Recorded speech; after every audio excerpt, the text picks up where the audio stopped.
This is Back to Devy, a show brought to you by Campus to Kin. This podcast specializes in collegiate football players and their potential for future fantasy success in the NFL. I'm your host, Mike V. This is my co-host, Corey P. And we are back talking about the Devy guy. We just wrapped it up. A lot of work, just round of applause for everybody, especially the editing team. You guys, yes, up all night. I think Colin strategically placed his Italian trip to make. I really, maybe. Yeah, maybe. It's a good theory. It's a good theory. He's like, yeah, they need to appreciate me more. Now they're gonna know. Yeah. Well, now that I know how it goes down, though, we're starting way earlier next year. I'm going to start on those pages way earlier next year. We're going to be going over the recent release Devy guys. What this episode's going to be. We're going to look back at last year, do some reflection, and give you guys a little taste of this year's Devy guy. We don't want to give away too much of the product. You guys got to come buy it. I'm sorry, you just got to. Maybe there's some promo codes for you. But anyway, Corey, hit us with the news. All right, so we're kind of getting to that dead period a little bit, but we do got a little bit of news. One of the things we're going to be hearing a lot is some guys being named starter. We've got two guys, I guess, right now. One guy we mostly care about. That's over at South Carolina, where quarterback Lenore Sellers, he's been named the starter, a guy that we really liked last year. Was kind of an anomaly last year for, I believe, On3 had him ranked pretty highly, but we also saw some things that we liked from a guy who had some injury issues in high school as well and never really got to show his true abilities. But from the flashes that we saw, we really liked him. We were touting his name a lot. We received a lot of backlash, and here we go, starter this year. So I'm pretty happy to see that he's a starter. And then over at Rutgers, we've got former Minnesota quarterback transferred over there, Athlon Kalaimanis, your guy, right, Mike? No, dude, don't even try to joke about that. Okay, well, he's been named the starter over at Rutgers, which does mean that Gavin Wimsatt, their starter from last year, he's going over to Kentucky, to your alma mater over there. There were some people talking, does this make you worry about Brock Vandegrift at all or anything like that? I don't think I'm specifically worried, but are you concerned anywhere there? No, not at all. And I know we talked about this backstage, but like 95% of these spring signings are like they're depth. They're not like starters. Like which ones are. There's like one or two superstars, but for the most part, they're not being counted on to all of a sudden assimilate into the lineup and immediately be impact players. I think that's just a little bit ridiculous. And I feel like every single year the CFF community they just gaslight me. They gaslight us. Like we're like, oh yeah, something big's gonna happen. And it's like the edge 3 from Alabama's leaving. It's like, okay, well. Yeah, cool. I honestly have a hard time thinking that any of these unless it's a big name, but like these late additions in transfer portal really have a good chance of making a huge impact in the following year. There's just not enough time to really make an impact. I feel like. Yeah, if you lost to the Greek Rifle after watching what we watched last year, you were not starting for the Power 5 team. It's just not happening. I can't believe you lost to him. And Gavin Wimsatt was from Kentucky. He was like, we don't get too many high-rated quarterbacks in our backyard, and he initially chose Rutgers over Kentucky. Like it was a pretty big our recruiting's bad. We got to fix this wake-up call that we didn't get him. And then I was kind of excited that he didn't work out because I was like, all right, we dodged a bullet, boys. Like, it's okay. Yeah. A couple years of Will Levis instead. Which is nice. Yeah. First round, dude. We got some street credit for that one. No, was he a first round? No, he was second round. No, pick 32. Sorry. Yeah, okay. Which was technically second round. But anyway. Second round. So, yeah. Don't talk about they wanted to trade up for him. Don't talk about Kalaimanis that way. I know you like him a lot more than that. Anyways, let's move on to the transfer portal here. A couple updates over here. Former Ohio State freshman wide receiver from last year, a guy that we were actually pretty high on. Didn't exactly work out, but Keon Grays, he's found a new home over at Cal over there. Penny Boone, who actually transferred to Louisville earlier in the season, he's actually going over to UCF now. So CFF-wise, kind of interesting there how that split is going to work out with RJ Harvey to kind of see how that's going to work over there. And then over to South Carolina, they've got a new wide receiver and former Florida State freshman from last year, Vendrevious Jacobs.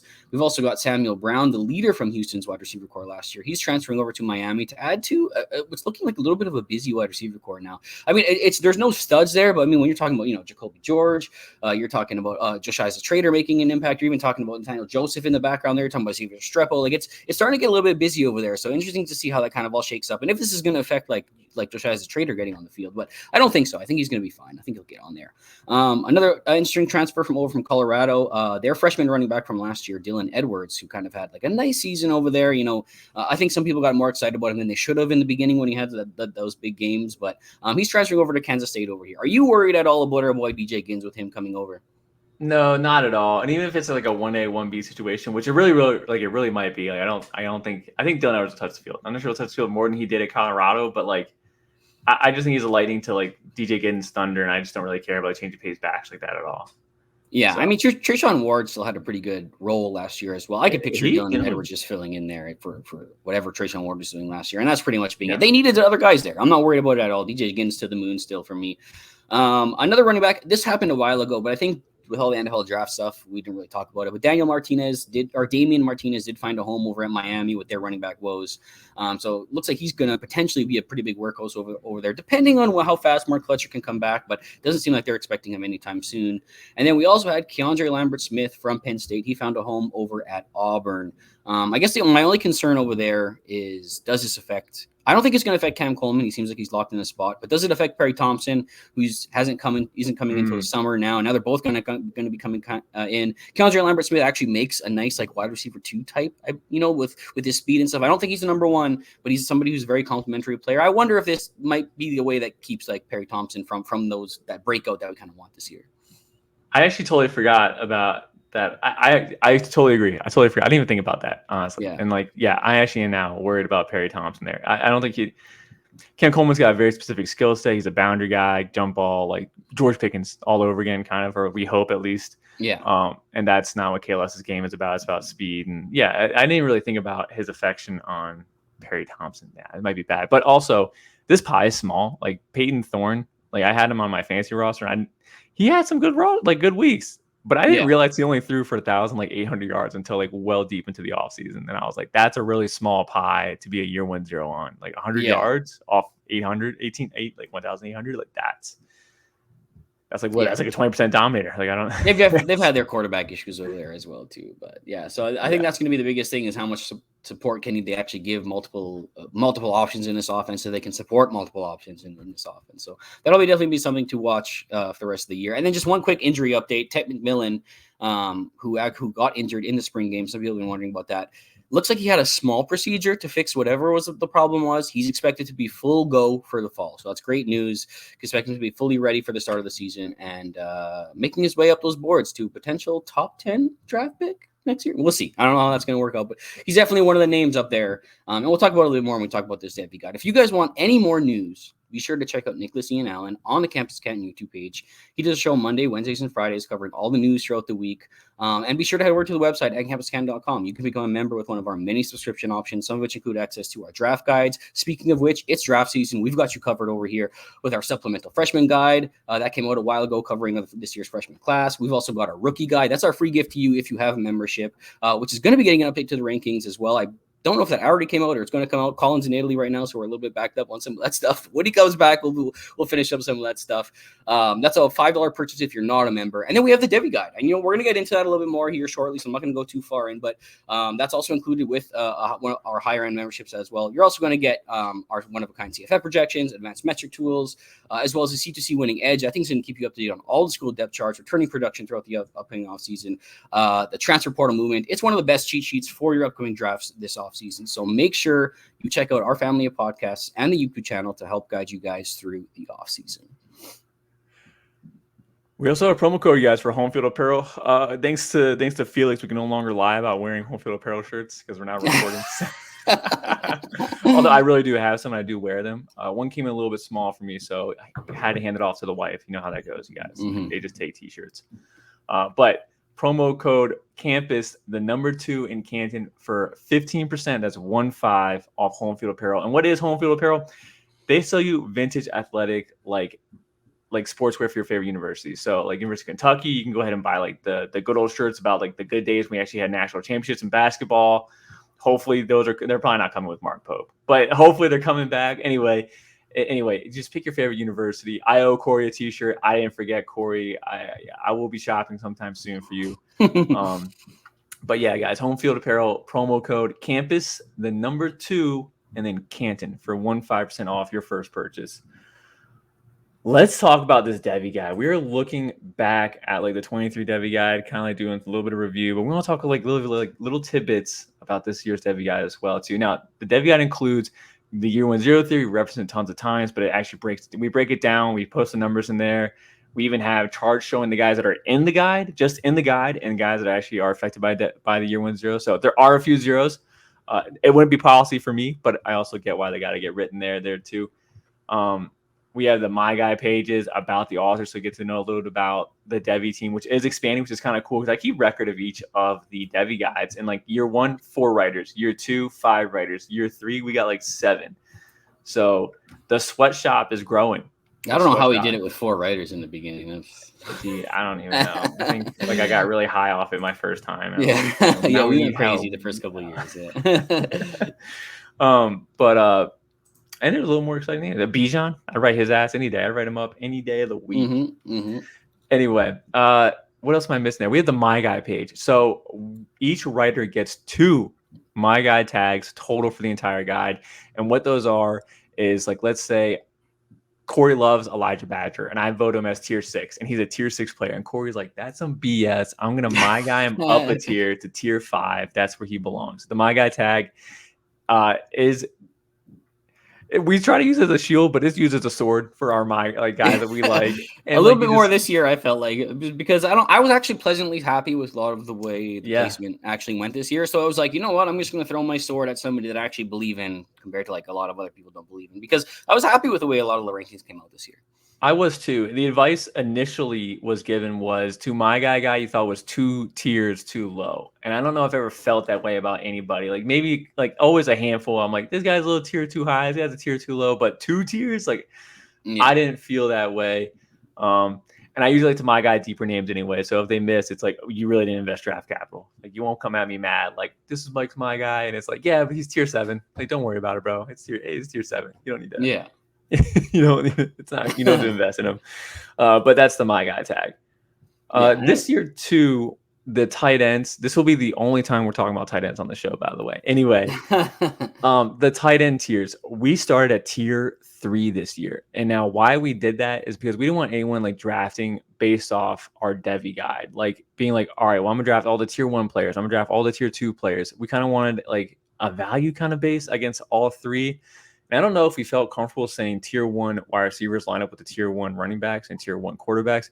But looking at the quarterbacks, I know a lot of us definitively could like say, I want to take tight end number 1 over any of the tier 1, 2, or 3, like wide receiver, running back, or quarterback, generally speaking. So that's why they start off much lower. We just don't want you drafting off that. And if you're selling yourself at home, like there's no way anyone would do that. My home league did. And that guy actually won the league the next year somehow. But like it was a terrible. He drafted 12 tight ends. He's like, I locked up tight end market. I got all tier 1, tier 2, tier 3, tier 4 tight end. Like I was like, that's ridiculous. And that was one of the major changes that we did with our tier rank system. It's not a tier per individual position. It's a tiers across everything. So if you think about tier 1 in running back, then it should match with the tier 1 in wide receiver. It should match. So that could be like a starting point for you. So, I mean, we don't even have to spoil it too much, but I mean, we don't even have a tier 1 quarterback. And I think that's just a reflection of the quarterback market right now. You know, people are still wondering who their quarterback 1 is. You see a different one taken every draft. And I think that just kind of speaks to ambiguity at the position. And then we have a lot of tier 1 wide receivers. And I think that just goes to show those are the guys we're most confident in right off the bat. And it would probably take, you know, a little bit extra on those quarterbacks to reach one of those top tier wide receivers. So it could even be like a trade chart. You know what I mean? Somewhere to start. You know, if you want to start with tier 1 player, okay, well, I'm going to start with this tier 3 player. I'm going to need to add a tier 2 player to get up to that tier 1 player. You know, so it could even be like a little bit of a trade chart for you in a sense to look at the way the tiers are. But either way, we just wanted to make sure the values lined up. That way you weren't saying like, oh, this is a tier 1 tight end, we should be drafting him out. No, we wanted to reflect where exactly you should kind of put investing in these guys.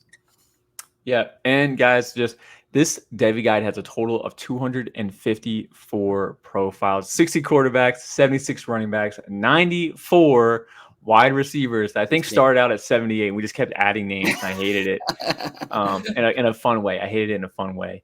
And then 24 tight ends. We could not squeeze in 25 to make it an even number. Like I thought about it, we could have, and then I didn't want to volunteer. Nobody else wanted to write. I don't want. Yeah, I don't want to write that. It's like the last couple of profiles we've written too, but yeah. I mean, we have advanced stats on these profile pages, guys. I mean, you're gonna see a preview of it here. We're gonna put up a preview up of what the pages exactly look like here soon. But you got advanced stats. You've got ADP, so you can see exactly where we have them ranked compared to where they're going. There is some wild disparities in some of these as well, where you can kind of take advantage of, depending on where we think of. And I think we're going to do a show soon where we're kind of going ADP versus rankings to kind of get a little closer look at that. But you can definitely see it throughout the guide here where you can find some nice values for yourself.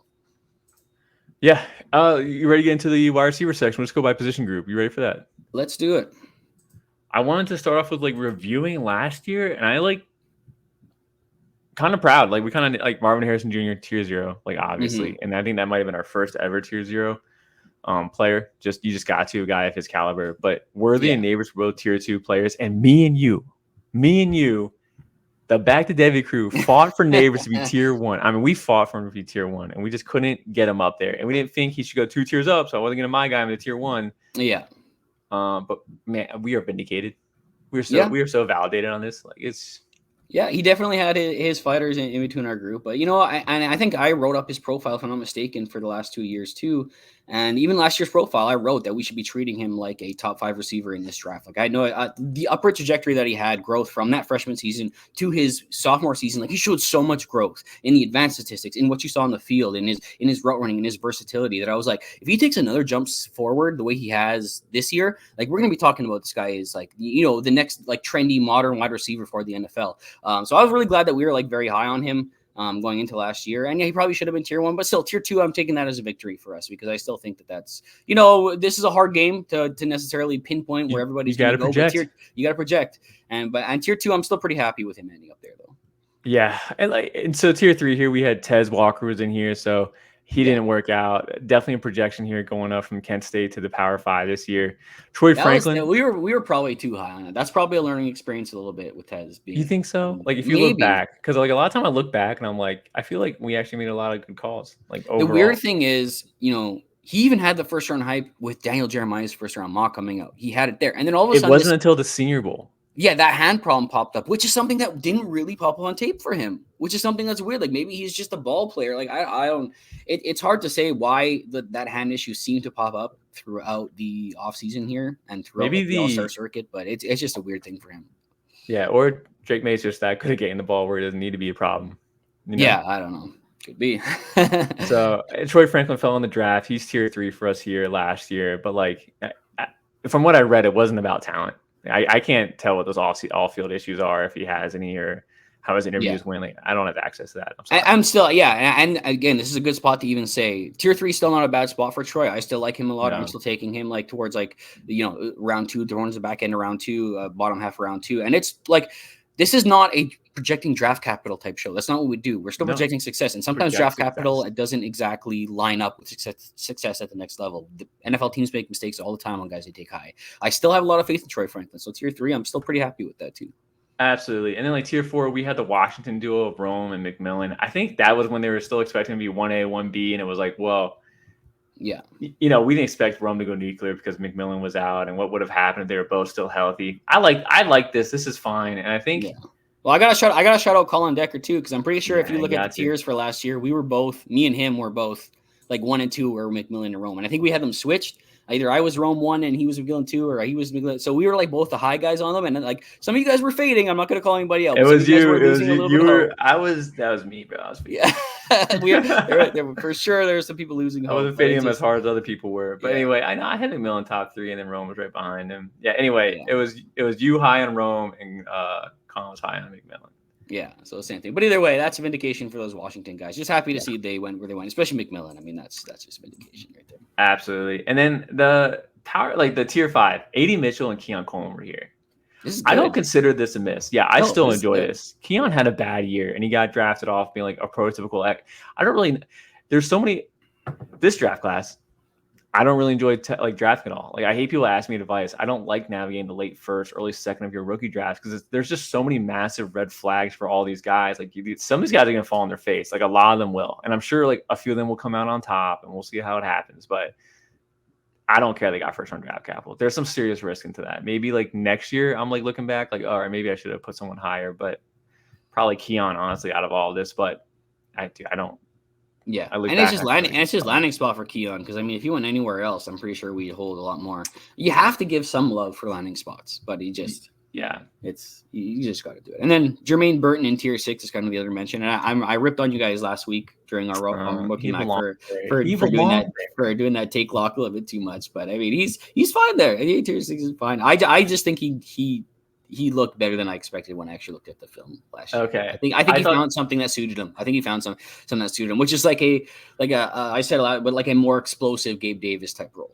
Like that's That's what I fine. think. He wasn't Yeah. fitting in Nick Saban's like he's not a route runner. And No, he but never he showed linked, but it development. worked with Jalen Milrow because all Jalen Milrow Yes. liked to do was just chuck it deep. Like that's all he liked to do. So Right. Yeah. So fine. Some players that weren't in the guide I kind of want to talk about though that we didn't have that were obviously like drafted highly kind of believe in being somewhat fantasy relevant. Like Brian Thomas Jr. We actually dropped from last year's rookie guide. yeah, that was our We had biggest him. miss. Yeah. We had him in the first guide. We dropped him because we're like they put him in a possession role and he looked terrible. And I didn't think he'd pick it up as a possession role. And they actually just switched up his usage on us. So I don't feel bad for missing him. I was even questioning. I was questioning if he even had like the speed that we thought that he was touted with coming up, because I was like, why aren't they using him as a vertical threat? Why are they just using him in like these short hitches and like 10-yard dig routes, and like they're not using him as like a vertical threat that we think he is. They finally switched that this year, but those are the unpredictable elements we can't really think. It's like if they're putting him in this role, they don't see him as that vertical threat, then he doesn't have that to his profile either. That was kind of the thinking that went into last year, not having him, but it's just that one is just hard to even pin on. You know what I mean? He doesn't have that quickness. It's just It was a lot of like they showed us everything he was terrible at, and then they're like, let's try to show what he's good at. Yeah, let's just do the other thing. Yeah. Leggett wasn't. We can't predict that. I can't predict Antoine Wells missing the entire year and Leggett, who did nothing for 4 years, all of a sudden popping off. So that's fine by me. Let me ask you this. Just this: Xavier Leggett does that this year, is coming back next year to college. Where does he go? Where does he in the guide this year? Oh, tier 5.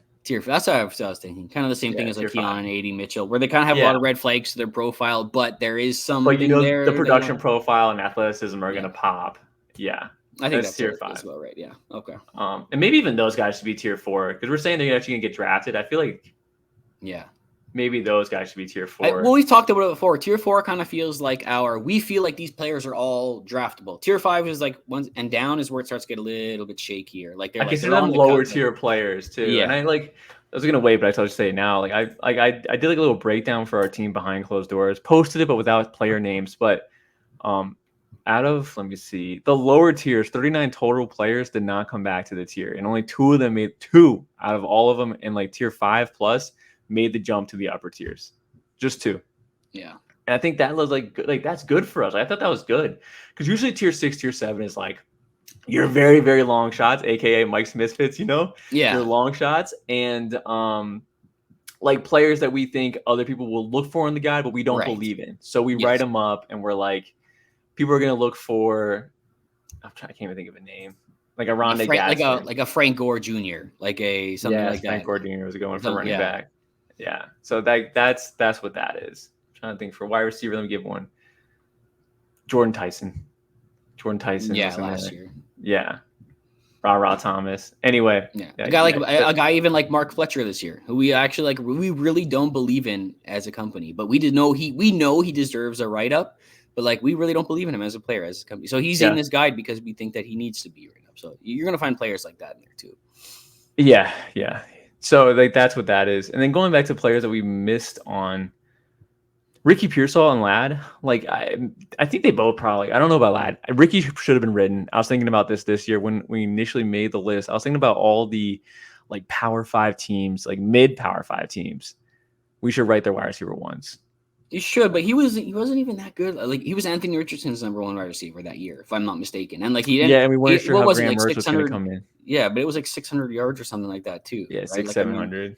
It wasn't even that. Like it is a little bit of a miss for sure. And I didn't know about the athletic background of him. That's for sure. I don't know if it necessarily always came out on tape too, but that could be something of a miss. And maybe we had a little bit of color bias. We got to make sure that we look into these white guys a little more.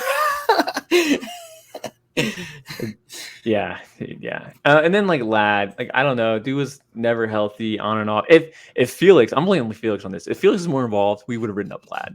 Felix stepped it up. Yeah, this is on Felix. This is not on us. That's on Felix. Yeah, he really got it. Yeah, he got into Ladd like short. Yeah, he was strong into entering the season last year, so maybe he would have made us stronger. He was a strong part in the first. In the first guide, not so much as this past one. Where you at, Felix? Where you at? That's our bad. Felix's fault. Yeah. Those are some big names. Javon Baker didn't make it either. I mean, maybe he's in the same category as Ricky Pearsall, where we probably should have written him up because he was the leading receiver in a mid-tier like Power 5 like team. Yeah, former So, Alabama guy too. I mean, there's sometimes there's stuff there with those kind of. But often when those guys leave those places, it means they weren't cutting it there. That we don't really have to worry about them so much.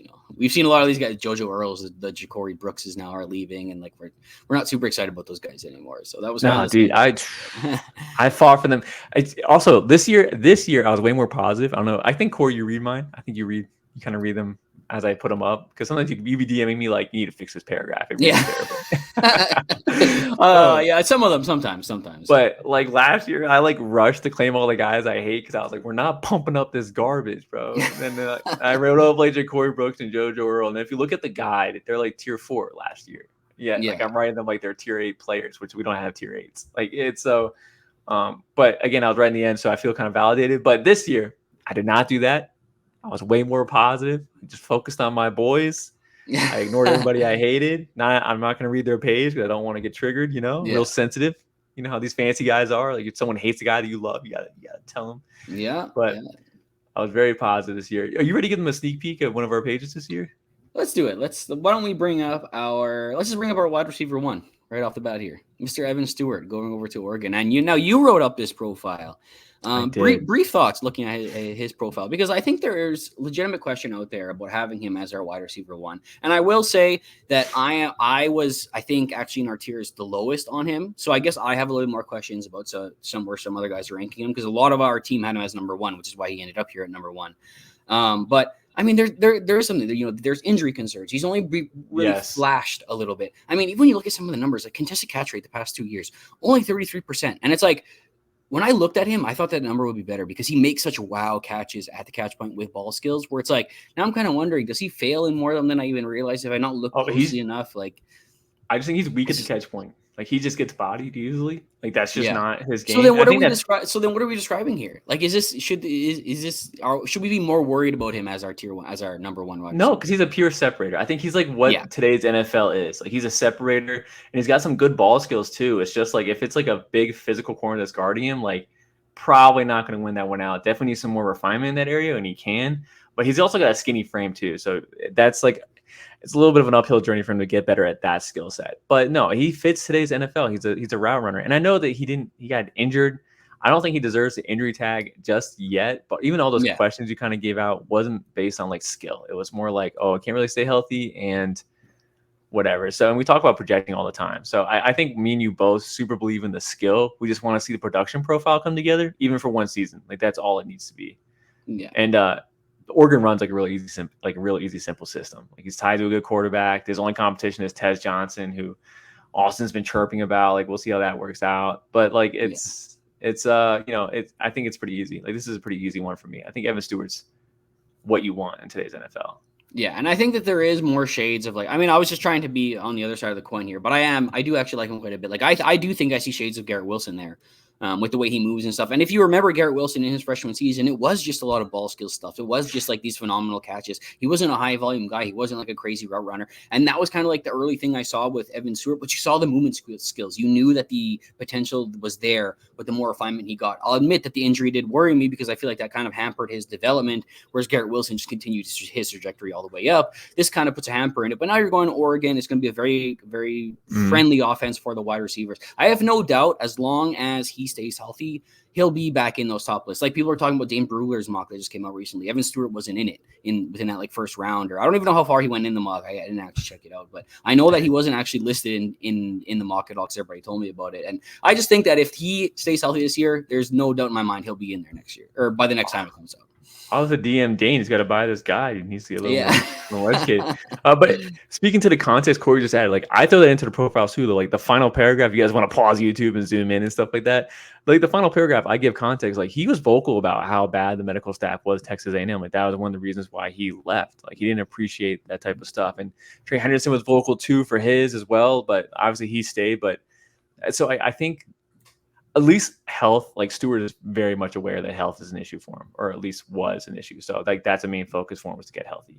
Yeah, and hey, you were talking about your wife in our previous section there, talking about I think she makes an appearance in this guide in almost every Yeah. in every I thought they're gonna cut her out, like just slide it Hey, over, you know? to be honest, when we were looking at this, I told Matt, I was like, "Does he want his wife's picture in there?" No, And he said, dog, why would I do and that? Matt was like, "But no, but Matt said you had a whole story about it." Matt, I'm sorry to call you out a little bit here. He ended up listening to this, but he was like, "Yeah, Mike wants to make it look like he has like a life outside of here, blah blah blah." He like, yeah, and I can actually as a woman and shit like that. I was like, "Okay, cool, man." But I was just joking around with him backstage. I sent him like 3 photos. So you Like, did which one? say that then. So I you did did, say yeah. that. I was joking Yeah, around okay. about him. I was like, He yeah, took here's you my 3 seriously. He took you photos. I was seriously. like, I need you to get a little zesty for me, Matt. Like, which one do you think I look the best in?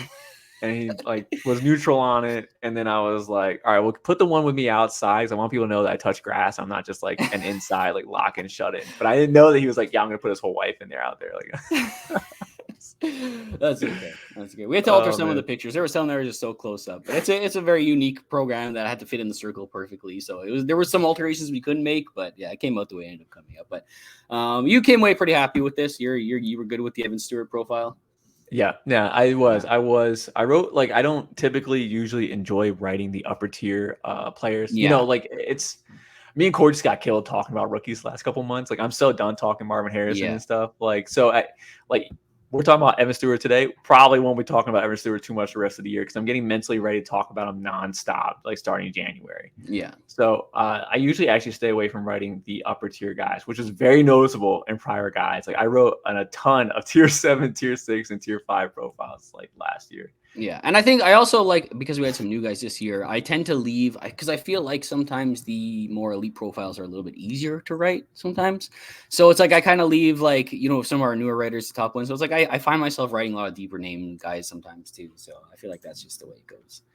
Yeah, let's look because we're talking about tier 5 guys, right? And we're talking about like Keon and AD Mitchell who kind of prop themselves up. I want to just ask, like, do you think there is a tier 5 like wide receiver that we're like just that could get the draft capital? We just don't like the skill set. Do you think there's a guy that like fits that bill, like someone that we're undervaluing? Let's put it like that. Not that we believe in, but someone that we are undervaluing as well, let's go tier 5 and lower. Yes. One guy that we might be undervaluing. I really want for wide receivers.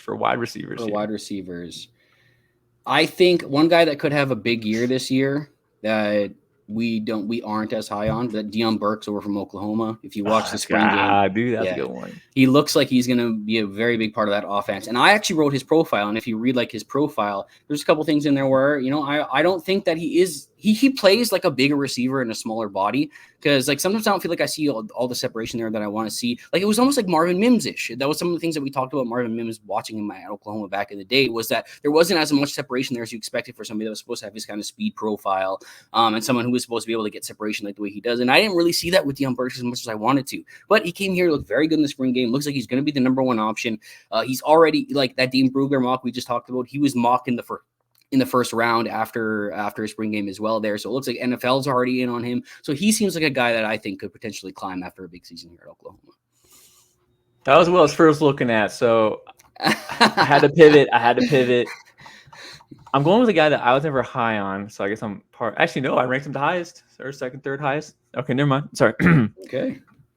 Juice Wells, who transferred from South Carolina to Ole Miss. Too, yeah. Dude, if the NFL is going to make Xavier Legette a first round pick, I can't imagine they're going to make Juice Wells, because Juice Wells is a lot better than Xavier Legette. Goes back to a very powerful system with a good history too. Ole Miss does, and like they didn't have a spring game, and I actually have not been keeping up with like Ole Miss news, so I don't know actually if Juice Wells' recovery, which should be complete by now. But I actually don't know any recent news about Juice Wells, which now is kind of scaring me. But I feel like this is probably the most chalk answer in our later rounds here, and that is a tier 5 player for us.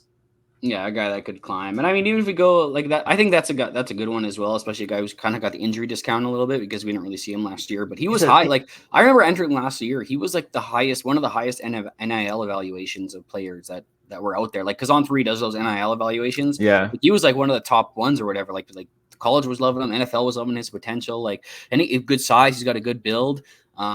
He could be a guy, if he gets on the right track here with Ole Miss, we're big Jackson Dart fans as well. He could be a guy that definitely climbs up into there. And I mean, there's other guys too going lower. Like, I mean, even if we go into tier 6, a guy like Xavier Restrepo at Miami, I don't think the upside is all crazy there, but I think he's still a very, this could be another guy that's like in the Ladd McConkey, Ricky Pearsall kind of mold. I don't think he's the same quickness. I don't think he's the same type of athlete, but number one wide receiver, like we were just talking about, for a team, a Power 5 team that we hadn't been written about in the past, but looks good whenever we see him on the field. Does a lot of good things. We think of him as this little physical slot type player. Maybe a little bit of Anquan Bold into his game if you want to be very, very, very, very high on him. Or the high end of the spectrum on him. But a guy that I think could be higher than tier 6, or at least get drafted higher than the way we're projecting him here. It's good. Those are good answers there. Did you change your opinion on anyone? Like while you're doing your write-ups, did you like have a change of heart? I did. I actually had a change of heart on quite a few. Go ahead. I'll filibuster and talk about yours while I look quickly. Okay. One of my first ones was actually Travis Hunter. I think Travis Hunter is just a like elite mover with the ball in his hands. Then when I watched the tape, watching his routes, they're like robotic. It was like very clearly like, I'm just executing the scheme. I'm waiting for this guy to cross in front of me to create the opening, and I'm going to go this way. Where there's like the open space now created in front of me. It wasn't like any manipulation. There wasn't like head fakes or anything like that. It was just, I'm running my 5 steps up here. Now I'm going to cut inward. It was weird and robotic, which if you're new to the position, which he kind of, I guess that's fine. But I'm definitely looking for the step up this year. Like, I'm definitely looking for a step up. I don't want another Kadarius Toney, which right now, like I've always kind of touting him as like, well, this is what we wanted Kadarius Toney to be, because Kadarius Toney was electric with the ball in his hands and couldn't run routes. And we're like, well, now this guy didn't have a last minute switch in position. Like, so he should be a little bit more developed. And I actually kind of like walked that back. I was like, the route running here is really not like excellent. It's just not. He's just very electric with the ball in his hands. Maybe less of an attitude issue than Kadarius Toney, so it might work out. But yeah, that's kind of what I was kind of a little scared of. I backed off on him. Yeah, I think the movement skills are really the thing that blows you away with him. And I do think he has a lot of refinement to go as actual wide receiver. That's why I wish he would just stick to the position instead of going back and forth. But that's always going to kind of be one of the things about his profile. I think that's why, even we just released our rankings. We're going to get into those in a couple of shows here, talk about our really top 10s for the 2025 class. But we were even getting some art for not hanging him higher. And he's already being mocked in like top 10 of drafts and stuff. And it's like, guys, we don't know if he's going to be a wide receiver or not. How can we mock him any higher than that or project him any higher than that when we have to take that risk into account with him? Like, it's just like that's another part of his profile. So what you're talking about, plus adding that, like it's a little bit ominous to have him very high, but we do think that the upside is there. At least, I do. It's just we have to see some refinement from him. And hopefully that comes this year a little bit. We're projecting forward a little bit, and hopefully that refinement comes from him. Yeah. For a player myself, I'm always going to say that whenever I watch on the good side of being surprised, when I watch Dylan Bell from Georgia, I'm telling you, if you ever watch this guy closely, I really think he's an NFL player. The way he has sideline awareness, the way he can catch the ball above the rim, the way he can do a lot of different things, I really think this guy's an NFL player. He's a my guy in the guide, so if you get a chance to go read the profile for him, I would do that as well. And so he's a guy. And then on the downside of being surprised by wide receiver, Noah Thomas over at Texas A&M. He was the guy that I talked to you about. You fought me back a little bit that I really didn't need to be talking about him a little bit. And I maybe sided a little bit more towards you when I start to look at him, because some people are talking about Noah Thomas. I just listened to a Cover 3 podcast where one of the co-hosts there was saying that Noah Thomas is a sneaky bet for like early round potential next year, depending on what he does. And I'm not sure I see that from him. He's 6'6" wide receiver, 200 pounds. And I just found him as a very linear, vertical guy. I didn't find the short area quickness from him. I expected to see like a little bit of special movement skills for his size. I wasn't even expecting like really good mover. I was just expecting a good mover for his size. And I don't think I necessarily saw that. Some good catch point stuff, some good contested catch stuff, some good strength point stuff. But I just feel like that might be all he is. So he's the 2025 version of Johnny Wilson? Maybe, yeah. Going to the Eagles in the 6th round. Book it. Yeah. There you go. Casey Concepcion was a good study. Like, I really enjoyed him. I enjoyed Eugene. I enjoyed Carnell Tate. Carnell Tate, even though he had a few routes, like I thought his routes were looking really excellent. And now all this talk about Jeremiah Smith and other guys at the company here is saying, like, well, we might not want like Carnell Tate. Like, Ohio State can support multiple first-round wide receivers. They've proven that in the past. And they're all different classes too. And so like I'm kind of like hoping that like we get a Carnell Tate like buy window maybe, because I really thought like his routes were limited, but like they look great. And then like Eugene Wilson, only short area stuff. It's Florida, it's Graham Mertz, but like I thought his route running was actually excellent too, like head fakes and stuff too. And I know there's question marks if he can work deep, but it's like I'm asking, like, why not? Instead of like, I don't see why he couldn't. I think the limitation we saw a little bit in the spring game. The spring game he looked pretty good. And I know people are scared about his size, and it's like we just talked about Evan Stewart. He's 175. Like he's working downfield too. Yeah, and they're getting a lot more. They're getting a lot more opportunities nowadays, even with that thin frame. Yeah, and then KC was like the big like, oh, like he's so productive. He gets upfield really easily, like really like north really well, like kind of like Javon Baker does, and so does Puka. That's what kind of Puka does really well. But like, man, he needs to be schemed open. Like, I think he's very play calling dependent, which could be fine. Like, I think he still be like a day 2 pick at the next level. When he goes to like get drafted, it has to go to a team that knows how to scheme players open, like one of the Shanahan system type trees, which is like landing spot dependent and scary, and therefore like I'm not going to tier him that high because his whole profile to me is based off of his landing spot in the NFL, which is multiple years away. So I'm not like going to be touting that. Not that I had him low. I think I had him like tier 4 myself, which I think, I'm not going to tell you guys where he ended up. You guys got to go buy the guy and find out. Buy the guy. Gotta find out. Just to wrap up the wide receivers here, well, I think this was a good representation of where Devy is right now too. Wide receivers are all the rage right now. Building your team around young wide receivers. That's why we have 94 wide receivers in this guide, more than we've ever had in any other guide. And the other positions are shortening. Like running back position shortening a little bit because running backs aren't as valued as highly in the NFL anymore. And at a certain point, you start getting to a point where it's just like everybody has the same amount of opportunity almost, depending on what team they go to, depending on what they can do. Like it becomes such a big tier that it becomes less now. But wide receivers, I just feel like, they're all the rage right now. That's kind of like where the game is going right now. I mean, you do a startup right now in dynasty drafts, all the young wide receivers are flying off the board. I'm doing one right now where I can't even get a young wide receiver if I tried. I'm at one of the end picks and it's like impossible to get one. So that's just, it's a good reflection. I think our guide is a good reflection of where the pool is right now for Devy. Yeah, it was excellent. I meant to give you some crap. So you are already a fan of Dylan Bell, and then you became more a fan of Dylan Bell after watching him? Like that was the guy that you were just... What do you mean? No, I'm just saying. No. I'm just saying he's. Every time I watch him, I'm surprised by how good he is. Like I really do think that he's a really good player who because nobody talks about him. So it's like I'm just like I don't understand what. I guess maybe some people just haven't looked into him as much as maybe I have. I mean, I'm a Georgia fan. I see him a little bit more, but yeah, I do. I'm surprised by him a little bit more every time I watch him. I can't wait for him to take off, and then the community be like, no one's talking about Dylan Bell. Yeah, he might not even take off in the Georgia wide receiver court. It might be Colby Young. Hopefully, he makes me look good. Let's go over to the running backs here. This was a disaster, like kind of overall, but we'll get into it. Braylon Allen's are high. From our 2023, yeah. Well, everybody had Braylon Allen at high. That's yeah. Well, I don't know. We'll get into it. Anyway, Braylon Allen's are high. They're like tier 2. Benson was tier 3, so good job. Cory, my guy, him up there too. So great decision making by Cory there. Silence the doubters. You told him on Kendrick Miller before too. Anyway, and I will just say, I think it was Luke Probasco that came after me about Trey Benson, that he was going to be a faller this year, and that he said that he was going to do the worst for his draft stock. Look, RB2, man, still RB2. That looks good to me. Cory's fighting the listeners. Cory's fighting the listeners on the second episode. It's a shitty draft class anyway, so I'm just kidding, Luke. That's true. Cory with a tier 4 guy for us. I think that's fine. I mean, he didn't really Day 2 capital, Mike. He's a backup. No one cares. Marshawn Lloyd was tier 5. That's fine. He had medical issues, went to USC. I didn't really care. Jonathan Brooks, tier 6. This is a good one. Hey, I got to give you props on this one now too for Benson, because you actually fought for his inclusion in this guide last year. Where I still don't know if I think he's that special of a runner. I've still been one of his biggest haters. Bro.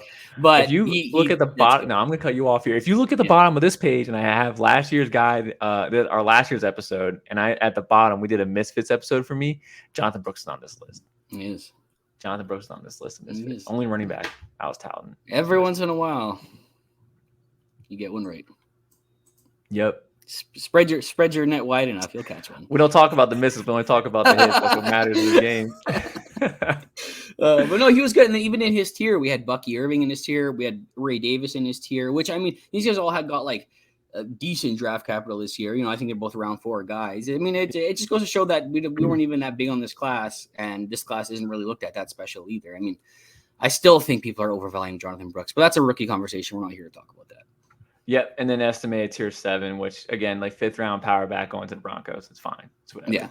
Yes, so I didn't post an update of how our rankings changed from year to year on this one, because it was a drastic change. I'm trying to pull up RB1 for us was Raheem Sanders. I can't predict him putting on weight and blowing his knee out, or not. He didn't blow it out, but hurting his knee. And then Nick Singleton was we want to see Nick Singleton learn how to run down the middle. And when I watched him this year, I actually really thought that he was trying super hard to only run down the middle and not bounce stuff out wide. Like that's what he was coached. And after watching him, I'm like, hey man, just do what you're good at and just bounce that shit out wide. Like it's fine. Just do that. Like yeah. So and we'll I think our guy does a really good job of trying to portray exactly what players are good at, where they're struggling, what they need to get better at. And Nick Singleton was a profile that I wrote. And I'm actually telling you, I really enjoyed writing this profile. I think it came out really well. If you write the profile, you look at the way it's written, I go over everything that he kind of like, some of the reasons I felt that he struggled this year. And it kind of paints a picture about where he needs to get a little bit better, where he needs to improve, how he can improve. And I think that I still think there's a good upward trajectory for him. That's why we're a little bit higher. Okay, I'm pulling it up here now. But, I even go into some of his stuff here, like how much they ran him into the middle compared to outside, that he was thriving more on the outside. That is his elite athleticism excelled attacking the edges, whereas it wasn't working as well on the inside. His vision, he lacked a little bit of patience. He was just kind of running into things. On the second level, he wasn't really producing as much. So you can see the ways where he was excelling, where he used, and where he needs to improve. And I think it was really painted well. Even coming from, I even went back into the high school where he came from the triple option offense, and that's why he struggles running in between the middle, because everything was towards the outside when you're in high school running that triple option offense. So there was some refinement here that needs to happen. But just remember, running backs nowadays, we don't necessarily need all 3 years of production to be awesome. We don't necessarily need, from your freshman, you're awesome. You're all like the whole way through. If he can bounce back this season and look good, that's all we really need. We know the athleticism is there. We know the profile's there. Like Nicholas Singleton has like Nick Chubb type potential to me. That's honestly what I think of when I look at Nicholas Singleton. So if he can bounce back this year, I think that's the trajectory he could be on. He's got Saquon potential, but like a little bit less in the pass catching category. Yeah. I think we talked about this before. Which is Nick Chubb. Maybe not that crazy. 3 yards, 80 yards. 3 yards, 2 yards, 3 yards, 80 yards. Yeah. I got you there. Yeah. So, and we tiered him down. Like he was a tier 1 guy for us last year. He's tier 2 for us this year. So don't call all Devy guys take Locky. We understand it was a down year, and we're trying to recognize that. And we're looking for a bounce back. It's a new system. Andy Kotelnicki. This is supposed to be a like revamping type system, offensive change, and we'll get into that way more in our conference preview series, which is probably going to launch in like the next 2 months. Probably we start doing that. Yeah. But anyway. Pretty pumped about that. That's going to be an example of our Nick Singleton here. So advanced stats here. RB6'2", position RB6. Last year, I think he was like RB2. Yeah, he was right up there. So again, he hasn't really fallen for us. And a lot of people, he's fallen a lot farther than this. But again, I guess we're just projecting a little bit like that. And I really think that in the running back landscape, I would rather bet on some of these elite traits. Because if they do succeed, then he has the potential to be a first-round pick. Whereas like other guys with like less traits, even if they smash, they might still only end up like if Ollie Gordon continues to smash again, he might still only be a day 2 pick. Oh, Kyle Monungai was a leading rusher for the Big Ten. If he does it again, like is he like even in day 2 conversations? Exactly. Like, whereas if Singleton does it, he's a potential round 1 selection. That's in my opinion, to be honest. Yes, that's how the NFL works. You need that RAS to be a certain threshold. Like it has to be like a 7+ RAS. Like what it's got to be. So we also didn't write Jalen Wright last year. Like looking back, do you think we missed? Like, do you think we missed? Like we should have written him up? If you like look back at him, and you're like, wow, we fumbled on that one. I don't know. I think we talked about it a little bit, and we saw a little bit more of a change of pace back through all his years leading up to it. And those guys were really like a dime a dozen. Maybe we undersold the athleticism a little bit. A guy who was in like the freak list, and maybe he should have been in just for like things. I almost swear that we had conversations about him throughout the past 2 guides, but we just really didn't see anything on tape that was exciting us about his potential. And then like he really kind of blipped. We actually wrote up Jabari Small, if I'm not mistaken, like 2 years ago. We thought he could have. Well, some people thought he could have been. Some people were bigger fans. Yeah, some people were bigger fans of Jabari Small than some other. But like, I had him pegged for that. He impressed me this year. I think he took it a step forward, but I still think there's things to his profile that he probably wouldn't have ended up anywhere higher than like tier 5 or 4, regardless. Yeah, that would have been fine to add if you thought he could have hit that. I think I actually do think we missed on not writing him, only because like I'm just box score scouting. I've watched him now, but at the time, if I was box score scouting, 878 yards for 6 yards average and 4 touchdowns or 10 touchdowns, like that was in 22. Yeah, in 22 off of starting off a serious SEC offense. Like it's not Virginia. It's not Virginia Tech. It's not Rutgers. Like this is like an actual like real serious offense that gets like spotlight. So I actually do feel like we missed on that one, which is I think we should have. We talk about that. We should right players that receive a lot of buzz too, just because that's people are going to be looking at. When he started getting into like that freak list and when we started doing this stuff like that, like he was going to be a name that somebody should have looked for. So I kind of agree with you. He could have been a guy that should have been included in this list. I mean, some of the guys you read up on this list, I mean, we go pretty deep. He could have been a guy at least that we should have included there. Yeah, not to be a top 60 running back. It's kind of like, we go kind of deep.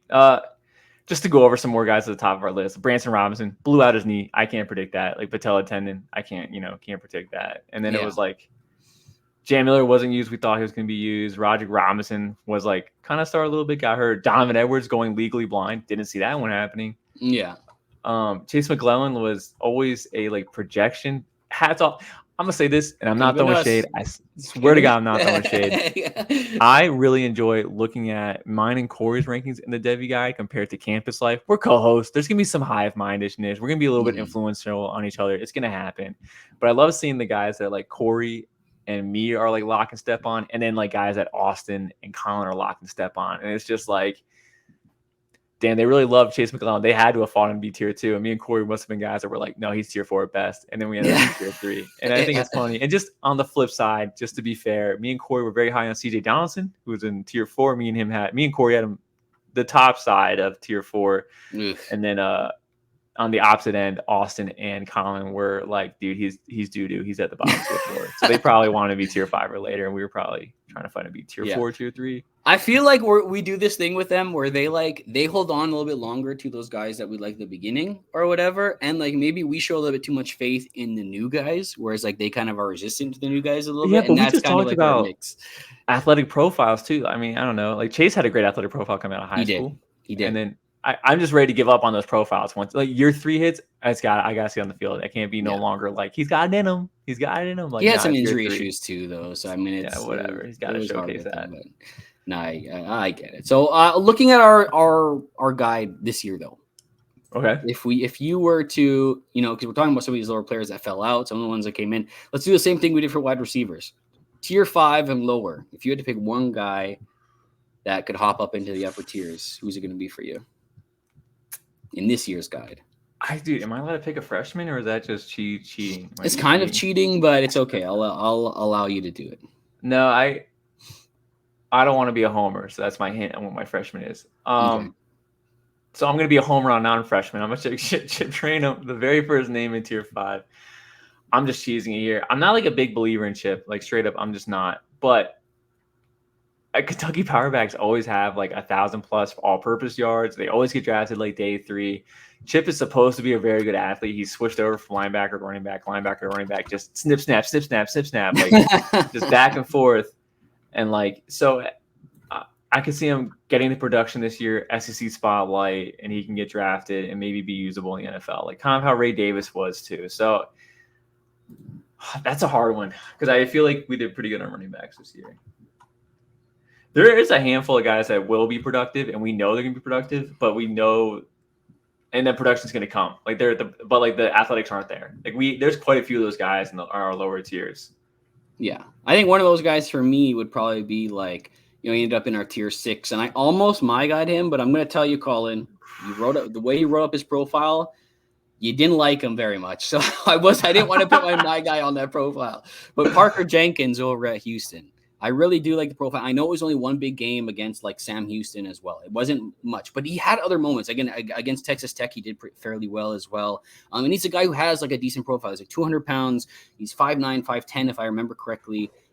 Runs like a 10.7 100-meter dash. Has some pretty nice athletic comparisons if you look at him in our athletic comparison comp tool. And looks like he had a really good spring game. Was breaking off big run after big run. He looks primed to be like the main runner for Houston this year, who hopped up into the Power 4 this year, I guess if you want to call it. He looks like a guy that I think with his athletic ability, if he has a big season, he could be a guy that we're talking about next year, and at least could climb somewhere in that tier 4 range by next year. Yeah, that's a good one. I have not been, I haven't said this for the wide receivers. I'm going to say this for both. We do a really good job fading guys. I'm sorry for backtracking a little bit on the wide receivers. I'm kind of scrolling through here. Like Dorian Singer, tier 5. Yeah.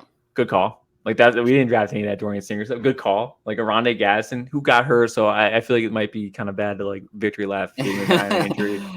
But like no one cares about him this year and he's healthy.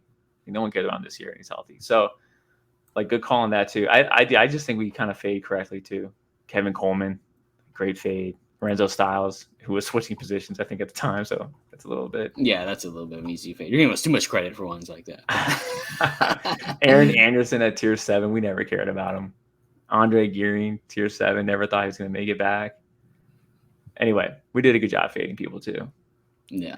J. Michael Sturdivant, tier 6. They're still hyping him up. Have you seen him first round? They're still hyping him up. Cover 3 was just talking about it again. This one of the co-hosts was also claiming that he has the talent to be, and I mean, maybe just they were suffering through some. He's a great athlete. I'll never argue that he's a great athlete. Yeah. The skill's just not there, and like I guess if you want to hang your hat on athleticism like that, I guess that's fine. But do we want to show our? We only have one tier 1 running back. Do we want to show who it is, or is that a surprise if you got to buy the guide to see who it is? Yeah, let's make them buy it. All right, we only have one tier 1 running back. It's only one guy we considered compared with the other. We have 4 tier 1 wide receivers. I'm a man of the people, but when it comes to the fruits of my labor, I want what's due to me. So you guys have to go out and buy the guide for that. Yeah. Okay, fair enough. So that one will have to be. We already showed you Nick Singleton. So last question, just to wrap this up. Anybody who surprised you from the running back group, good or bad? I didn't write him up, but I do remember coming away unimpressed with Jaden Blue, who I had to watch a ton of times because I watched so much Texas football. So I felt like I kept signing up for Texas players. I didn't write them all at the same time, and I really wish I did, so I could just watch all the games. Yeah. But I was kind of disappointed Jaden Blue. I didn't think his running was that good. It was always like weaker competition, and like he was slipping by, but it wasn't like out of skill. It was like felt like it was a lot of like luck and weak competition, and his line really helped him. And I just didn't feel like his success was predicated off his individual ability. I felt like it was more like the team's and like ability got him to be where he was. Yeah, I wrote up his profile actually for this guy, and I do agree that I don't think that I think some people are overvaluing what he did last year in that time that he got to play because it was a lot of stuff on the edges. It was a lot of stuff out in space, which we know he's good at. I will just say though, last year or when he was a freshman, when he looked a little bit indecisive, when felt like he couldn't pick a hole, that part looked a little bit better to me this year. He looked like he read the line a little bit better. He showed some of that patience that he showed in that freshman tape that we loved so much. You know, we kind of said that he was a little bit Alvin Kamara-ish in his tape. I know that's very lofty, but I'm just saying I saw a little bit more of that with the way he read the line, but still wasn't a lot, pushing through the middle. There wasn't a lot of weaving through traffic in the denser areas in the middle of the field. It was a lot of stuff. And once you got through the line, he wanted to work outside, passing to the outside, tosses to the outside, using his speed. So maybe they just found a way that they can use him. But I mean, that just lines up like a little bit of a change of pace for us. So, I mean, it's just something that we're not super excited about. On my end, I will just say one guy that I came away with that I actually never really looked into, and I didn't even write his profile for this one. Okay. Jonah Coleman, who was Arizona's running back last year. Really? Is now going over to Washington. Here's a spectrum I'll put him on, okay? And he's a better pass catcher maybe than some of these guys too, but he's kind of on a Zach Moss / Damian Pierce / CJ Anderson type spectrum. And I'm not saying that's a player that's eventually going to be a tier 1 type player. He might only ever max out at like a tier 4 player, a tier 3 player, maybe even on the best day. But I just feel like he might be a draftable player. And like, there's one thing you can't teach for some of these guys. He has insane contact balance where like he just springs away from people and he can bully through arm tackles. And he has quick enough feet where he can, change direction, get away from those tackles and pick up speed. Right. Again, he's not an elite speed guy. He's not an elite athleticism guy, but he does have elite play strength, which I think does help him translate in the same way that Zach Moss, in the same way that Damian Pierce have translated to the next level. So that's kind of the spectrum I think he's on. Just going off body comps here. And the NFL draft just concluded. Like, do you think like Kamani Vidal could be like his career path type of thing, where he gets drafted like what is that? No, but that's round? A G5. That's a G5 compiler. Yeah, they're both like 5'8", 220. Like it's that's what Zach Moss was. That's what Zach Moss was coming out. Yeah. I mean, same thing. So Damian Pierce was pretty thick too, if I'm mistaken. Wasn't he like 216 or 220 or something like that? Yeah, but he like the numbers didn't reflect it. When you looked at him, you're like, that's a meatball. Like he's an honorary meatball. We can just hand him a card. Like he can slide in that group. He looked like I get. So he's kind of on that spectrum for me. So if you're into that type of player, that would be to somebody that I think he might be obsessed. He's definitely not like your modern pass catching type back or whatever that you're going to split up wide a whole bunch. Like that's not the type of player he is. But if that's your kind of player, which has had some success at the next level, that could be your kind of guy. Felix is making trades somewhere right now for him. Loves meatballs, dude. The only other player that I will just say, just a small shout out, Jadarian Price for Notre Dame in a good way. This guy is a little guy, but packs such a punch for a guy who's so little. Can pull away from arm tackles. I was just very impressed with his play strength for a guy who's so small. Now the sample size is still very small, but the way he gets back up to speed, the way he has a little bit of that agility, and even pass catching looked very natural. I don't even know what kind of opportunity he's even going to get this year. We don't have him ranked that highly in this guide, but if he ever does get a chance, and again, a guy that actually outrushed Jeremiah Love, who looks like the top guy coming into this year, but actually outplayed him in the bowl game last year. Maybe just a guy we got to pay a little bit of attention to. I think he looked really good in the limited sample size that I watched. I did want to give 2 positive ones because I've been trying to be positive for the Devy guide. Okay. Damian Martinez, you've been touting him for a while. I've always had him in like my 20s, but year 1, I thought he was just following his blocks, which is fine. But I still want to see the next step. And I saw that next step, like doing he was doing some cutting, making space for his own, creating space on his own, not just following the line, which is, again, fine for a true freshman. So I thought like doing that, I was like, this is an NFL back now. Because usually like with these big guys, it's like power backs, kind of also a dime a dozen. Like you need to be something special as a power back. Yeah. And seeing that one cut ability, like I was like, all right, I think he has some NFL stuff. And I was like ranking him, I think my mid-20s, moving up to my mid-teens. Another guy was Jaden Ott, who I think Austin might have also talked about. I think he improved as a runner. Like I really do. And I'm like scared because I'm a little bit scarred by like Sean Tucker. It's like you watch him, I'm like, dude, is it Sean Tucker? Like, please tell me it's not Sean Tucker. Like I keep having to ask myself, like, is he soft or what?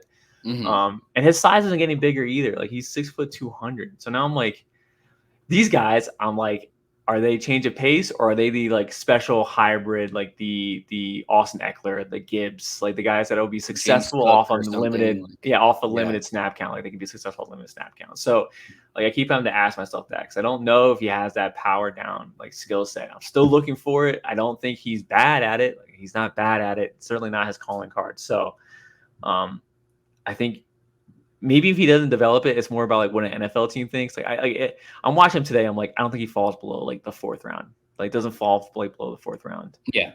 And then at that point, it's like, well, does the team's backfield like wide open, or is he like going to sit behind? Like Braylon Allen went behind like Brees Hall. Like it's going to be one of those situations, or is he going to like? Is he going to land? I'm trying to think about 4th rounder guys that like are in an open spot. Like I don't think we had any this year, but you know what I'm talking about. Like Damian Pierce landed an open spot when he was a 4th round pick. Like could Jay not even be like a Gio Bernard type? Like is that going to be his career path at the next level? Like that's kind of like some of the downsides that I see with players like him. Like is he just going to be enough to spotlight, get us excited maybe at some points, but like never ever really truly sees a running back before? Yep. All right. Should we move on to running to quarterbacks? Let's do it. Let's go. Let's do it.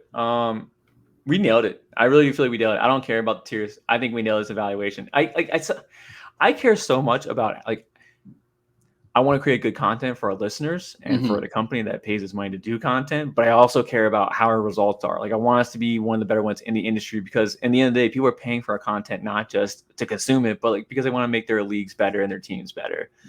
And like sometimes I look at these tiers and I'm like, do I really feel like we missed on Jaden Daniels being a tier 6 player last year? And I'm like, no, I think it's still the correct call. The dude was like not improved for 4 years straight. The play calling was super bland. There was no reason for me to believe that like his 5th year was going to be the year he figures it out. Like there's just no way for me to believe that. So like tier 6 Jaden Daniels, like kind of a giant glaring mark on it. I'm not upset about it. We would have had to been very strong supporters to have him higher than that. Because I think if you looked even across the industry, people might have put out a guide and not even had him in it for like the last couple of years, like the way he was playing, honestly. So, I mean, even the fact that even including him in it, I think is still a pretty good step in our thing. But tier 6 maybe could have been a little bit higher because, I mean, even some of the other guys, we had Bo Nix in tier 5. Could he at least have been with him? Possibly. But he hadn't even shown as much Bo Nix. Bo Nix had taken that step in that first year at Oregon that we hadn't really seen Daniels take his first year at LSU yet. Still just a system guy. Like we'll see if he works out. Like again, we're here to predict success. Like it's the Broncos. I thought the Broncos were tanking. They have 125 million cap space. They got rid of all their veterans except for Patrick Surtain. That offensive line is garbage, and they took a quarterback in the first. I was so confused by that. I thought they're gonna be bad on purpose, just build up like the base. Well, they are. I mean, they took Bo Nix in the top 12. Yeah, they certainly did. They're trying to. Yeah. So that was wild to me. Penix was tier 4. I should have my guy JJ McCarthy. That's my biggest regret till this day is that I did not my guy JJ. He was the very first name of tier 4 for us, which makes him like I think a top 10 QB. Like I need to pull it up. So it would have been hard to my guy him exactly. But I mean, if you guys read my write-ups on him, in that year and the year before, I was very positive on him. Like I really liked the tools he showed, and I saw a lot of those flashes earlier on in his career. I really wish I might got him today, but I accept that there was risk in his profile, so I didn't feel as confident to my guy him there. Yeah, I killed him in that tier, and he still was number one. Yeah, Me and Matt killed him. We just murdered. We took him out back and like shot him. Still ended up number one in tier 4. So that's on me. My bad. Corey's fault. He should have been way more forceful. I should have. Yeah, that should have been the shield. I should have. That was the shield. That would have been the shield. That would have been the right way to use my guy. Yeah, I should have used the shield. Yeah. Penix tier 4. He goes to the Falcons. We won't know if he's good or not for 3 years. It's fine. I think that's a fine spot for him. And then obviously our only tier 1 for Caleb and Drake May, which we felt were lock-in studs, and then guess what they were. So and then here they are. So we'll see if that comes to fruition. But I thought that was pretty good. I do want to give one shout out to us. Carson Beck played his spring game the weekend before we dropped the draft guide. We talked and we're like, we got to get this guy added. Wrote up his profile real quick. All of us immediately was like, well, it's last minute. We can't reshuffle everything. We threw him at the very top of tier 7. And now he's our I'll put him up. He's the QB1. He's the QB1 for us. Yeah, so you can throw up his profile there. I think I've run him the past 2 years, and I've been equally impressed with how much he's grown. And I think I've called him. I call him this in the profile as well. But I think he's one of the best anticipatory passers in college right now. The way I think his field vision is very good. I think he's quick with his decisions as well. To hit those cover 2 holes, to hit those. If he knows he has to hit this check down quick, he's quick with that. If he even working through progressions, there's sometimes you see him work through like 4 progressions before he comes back to even like his 3rd one, who's streaking across the middle, and he's noticed a hole there. Like very, very good, refined skills at reading the field. Very impressed by that. If I'm going to say one thing about him, the one thing that started to pop up now, seeing a full season of tape from him, is sometimes on the deep passing is the trajectory of the ball is a little bit high. It doesn't really come with the nose dropping in the pocket sometimes. Sometimes it's laying up there. It makes it a little bit of a harder ball to catch for the wide receiver. Sometimes he overshoots them. Sometimes he puts a little bit too much on it. I think there's a little bit more touch that he can get throwing the ball deep, which, Georgia didn't really ask him to do a ton last year. It was a lot of like more intermediate and short stuff because they really didn't need to a lot of the time. When your team's that good, a lot of the time, all you do is just these shorter looks. So I'm looking to see him take a step forward in that sense. But to me, still the highest floor quarterback of this group, which is why I think I love him at number 1. But I think there is some legitimate questions about how much he translates, because nowadays with the legs some of these quarterbacks offer, and those are the guys that are kind of like at the top of the dynasty rankings right now. Carson Beck doesn't have legs. This might be kind of like my comparison for Carson Beck has kind of 4 been rushing touchdowns. That's 4. Yeah. But my comparison for Beck has always been kind of Matt Ryan. So I think that's kind of like his upside ceiling comp. But again, a guy that was perennially maybe a top 10 quarterback in dynasty, but really never a top 5 type guy. So that's kind of like where I picture Carson Beck being. And then also after that, I got Corey's blessing because I was doing the way too early, bro. I had Carson Beck, QB6 overall in the 2024 class. Everyone's like, you can't have a guy that high that doesn't have any snaps. I'm the only way I get talking about him in spring. Nobody else. Certainly nobody else in this company, that's for sure. Just me. And everyone called me crazy, especially Felix. Felix called me crazy. Dude never includes me in his rants. He always just says me, like he's got some goggles on. Anyway, Felix, I was also high on Carson Beck. Anyway, shout out to Matt for always defending me too. I appreciate that, Matt. And we're split a little bit. There's no tier 1 QB. You can see here QB1 for Carson Beck. He's our number 1 in tier 2, and this is what we were saying that we didn't really feel. You're going to see a lot of people have different quarterback ones. I think this offseason until we kind of get a clearer picture. But it's a lot of guys that have to prove a lot of things right now in our tier 2. So he's a top guy at our tier 2 right now, and I'm happy with this placement as our number 1 quarterback. It's just really up in the air. I did want to ask you, just because we did it before, is there like any late tier QBs that you would like really promote? Because like again, Daniels was tier 6, Bo even was tier 5. Like, do you think we have a like first round potential guy that's late in our guide? And again, we project success. We're not here to just tier out like draft capital. We project success. First round talent is hard to say. Yeah, maybe I shouldn't specify it like that. Maybe you shouldn't say it like that. Yeah, I will say a few guys that I like. Matt wrote the Ohio State after Devy Brown. Matt, I see you. You wrote the in front of Ohio State. Did he really? He did. It is tier rankings. That's fine. I think that this is a very deep one, and freshmen are always kind of like cheap to say. But a guy that I think could climb depending on what happens in that quarterback room this year, depending on how Riley Leonard comes back. But I thought CJ Carr looked really good in his spring. I thought he was the best quarterback on the field for Notre Dame between the other guys that have been there for as long as they've been. I thought he looked really efficient. I thought he looked comfortable. He didn't do anything wow. He didn't do anything wow, but he delivered the ball accurately. He made his reads. He got rid of the ball quickly. He made quick decisions. And I think it didn't look like the lights were too big for him. So that seems like a guy who seems like he could be ready for the NFL field, I think, earlier rather than later. And then to go a little bit just away from freshmen, because, freshmen are kind of a cop out a little bit. They absolutely are. You pick a guy. You talk about a guy. All right. I had to work up the courage to say this one out loud because I definitely made fun of this crowd for multiple years. Grayson McCall. We talked about system QBs. As long as they can run the system really well, they're going to catch the eye. They put up the numbers. Grayson McCall is linked up with Robert and I, who's been successful like every single year except for last year. Just couldn't do it with Brennan Armstrong. Grayson McCall looked good in that spring game, and it's just like NC State is in the ACC. They can put up numbers. They got some good weapons there. They got not a lot of talent left to the NFL draft either. I'm putting in Grayson McCall. I think you can get the production profile. He was once talked about as a top tier QB by people that weren't me, because like I said, I was making fun of that crowd. Maybe there could be a comeback of some sort. He was one of the most accurate quarterbacks in college football for a very long time. And another scheme, but it was a number G5 one. scheme. Yes. Coastal Carolina. Scheme. It was completely different there. So it's hard to put that much on there. And he had Isaiah Likely as a weapon there, and Javon Halai. I don't even remember that duo. Javon Halai was a 6th-round pick, didn't do anything in the NFL, and I thought that was kind of predictable. But Isaiah Likely, who's fun when half the Ravens are hurt and he gets a chance on the field and you see his athleticism. Yeah. If I were to call out anybody here, I would say your guy a little bit of your guy. At least you were one of the first ones to talk about him. No, Josh Hoover. Over at TCU. I think I like a lot of the mechanics. I like the quick release he has.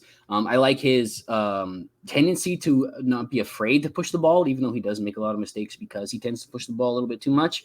And he's not afraid to take those chances. But this is kind of like I think you made this comparison too. It's like the Jackson Dart thing where Jackson Dart, we saw him tone that down a lot. And I just wonder if that's in the cards for him. He is a little bit skinny as well. We are going to have to see size added to him. But that's a guy that I'm kind of looking out for. And then if we could just get a healthy season, this is a guy that I continuously keep giving chances for because I think I really thought I saw something over a very small period of sample size. And I know Dwight, I know you're with me on this one. You wrote this profile. I read it. You're also very appreciative of him. But Jalen Daniels over at Kansas, just give me one healthy season so I could properly evaluate you. And I think something might be there. So that would be my other guy that I think could see a rise. But I will just say that it's very hard this year. If I'm going to say anybody who could actually make a rise, I'm not going to say names. I'm going to keep it secret. But it'd be more the tier 4 guys that I think could climb. But since we're kind of ruling it off at tier 5 here to go up, that's where it gets a little bit tougher. These guys are definitely more long shots. Your Noah Fafitas, your smaller guys, can they make a difference? Your athletes like Avery Johnson, can he become a refined passer? That's a guy that's near the bottom. If he takes a step forward, being a little more refined passer, he could be a guy that climbs. So there's definitely opportunity here in the lower rounds, but it's definitely more of a riskier area. We will not be going over tight ends. That was just pulling teeth to get 24 guys. We had a list of 10 for the longest time. And then we had asked ourselves who deserves to be in this guide? And that question was also very hard to answer. If you're looking at, I'm going to spoil it. If you're looking at Michael Trigg, who is our tight end 24 out of 24, and you're like, why is he even in here? That's the correct response. Because we didn't want to write him either. We didn't want to write him either. We felt we had to. He's always been mentioned. I don't know. He's the mascot now at this point. He's just a mascot. So anyway, we're not going to go over the tight ends in depth. But you guys can check those out in the Devy guide. And I just want to say one thing about the quarterbacks. Okay. Okay. We have one guy here. I want to see if you want to have you can say no if you don't want to. We haven't thrown out any shade this episode whatsoever. You made a complaint in the chat today about somebody that was ranked too highly. Do you want to say who it was? Bro, yes, I will. I will say this. I don't mind any of the My Guy tiers. I don't think I've ever had 1 or 2 tiers up. And I'm like, yeah, I could see it. It's not bad. I'd rather them over one guy here, one guy there. Aiden Childs going to tier 2 does not belong. It was My Guy. It is. Yeah, you'll have to buy the guide to figure out. He wasn't. He doesn't belong in that group. He's not that. That felt egregious. I'll say the word. That felt egregious. Childs, Michigan State, new quarterback, freshman quarterback from Oregon State last year. And across the board, we all ranked him the bottom of that tier, except for the one guy that like my got him as only one player up above the last. Like it's not even like even he believes in the back of tier 2. Like come on. Yeah. Anyway, so I like I would rather have number 7 over him. I'd rather have number 9 over him. I'd rather have number 8 over him. I'd rather have more than half of tier 3 over Yeah. him. I would even some tier 4. But hey, he's laying it out there. If he proves correct with this is going to be a nice. Oh, dude, I know. He's going to hit this. I'll formally apologize to. I will. Yeah. Home field shirt bet if he deserves to be there or not. But yeah, no, that's definitely one that's a little bit high for me because like if anything like. I would have rather seen like, the guy we talked about at the top of the show, like Lenore Sellers. I would even rather have him. The last guy in our tier 3, I would have minded him being higher. I came around on him, but it was the guy was already being edited and I was watching his stuff and I was like, someone else was right at this company. I don't want to say it out loud, but I was like, we are too low a little bit on him. Okay. So taking out Aiden Childs, since we've already discussed the fact that he's one that we don't necessarily agree with being that high, the top 10. So we'll take it down to 11 there. We won't say all the names, but if you could say one name here that won't be here next year, it'll drop off the face of the planet. Which name would you say? Oh, that's obvious. I think. Is it? You said 11. It cut up to 11 because we're taking out Childs, though. Are you trying to include Drew Aller? I'm just gonna say that. That's no, I'm not. No. Okay, because I have him high. You just gave away with that Drew Aller's not in the top 11, man. Come on. Whatever. It's Quinn. It's got to be Quinn. Quinn's got to be the one that falls. Right? No, but Quinn's gonna probably join the draft. That almost is a cop-out answer because he's probably no. I don't know. I don't think so. If he's like locked in, if he like repeats this year, there's no way that the draft advisory board is like, yeah, Quinn, we think you're a first rounder. You got to go to the NFL draft. They probably say he's day 2, and he thinks he can be a day 1 quality quarterback, which I don't think is an inappropriate response or mindset. Mm-hmm. But he's gonna have to leave Texas. Texas got to kick him out. Texas got to kick him out or let Arch Manning walk. And I don't like there's some player loyalties there, so I don't know which way they're going to go. And then I got to bet on Quinn landing with like Oregon or Alabama or one of those other prestigious systems. If he transfers down, like down to prestige, not down like Power 5 to G5, he goes from like top of P5 to like mid-tier P5. Like I'm dropping him. Like, you can't. Purdue starting quarterback comes to Kentucky. Like I'm just gonna be real. Just gonna be real about it. So yeah. That one's just like the easiest cop-out answer I've ever seen. Whatever. I think I'm gonna pick a spicier one here. I think if it was for me, a guy that I become away unimpressed with a little bit every time I watch. There's flashes, but I think I've come away a little bit more unimpressed than everybody. Is Jackson Arnold over at Oklahoma?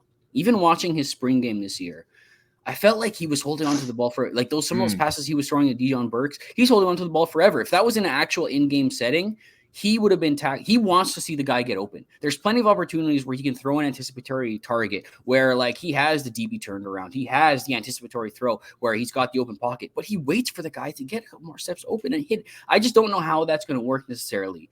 And we even saw Oklahoma try to use him in a little bit more short 8-aught stuff. And maybe they feel like his processing isn't exactly there yet. That's something that can improve. We have him ranked very highly. I'm trying to make a spicy take out of the top picks here. There's a lot of upside over here, but I'm just saying there's a lot of things that I think raise my concern a little bit, that I wouldn't be shocked if he doesn't necessarily turn it into this guy that we all think he's going to turn into. There's no tier 1 QB for a reason. It's I think this is a really fun year for Devy. It's got so much ambiguity. There's not a lot of like solidified top stuff, and I think it's a fun year. I think it's a fun year. Let me see what we got left here. Oh, I wanted to ask this about is there any like player that didn't make it to the guy that like in hindsight you're like, man, maybe we should have included him. We kind of talked about a little bit like Jalen Wright. We didn't write in there. We didn't write in Ricky Pearsall. We felt like we should have included him. And I talked earlier, like my mindset was like, I think the wide receiver 1 or RB1 of like any mid-tier Power 5 team or higher like should be written up. And I feel like if I followed that mental rule, I would have caught Pearsall and I would have caught like Jalen Wright. This one was tough for me. It really was tough. I like some of your answers here. So I'm going to go with my wide receiver first. That's how we start off the show. This was a Mike Misfit. This is one of the Mike Misfits originals. So this is. I actually like this guy a little bit too. So it's not crazy. Kobe Hudson was like a top 20 recruit with Auburn. I don't know what happened there. He I think they told him to hit the portal. Like it was like he had a fine like true freshman. Like they told him to leave. And there was some drama there. And I don't know the full story, but there's definitely more, not just like I'm hitting at the portal. There's definitely some drama there in the locker room between him and the coaching staff.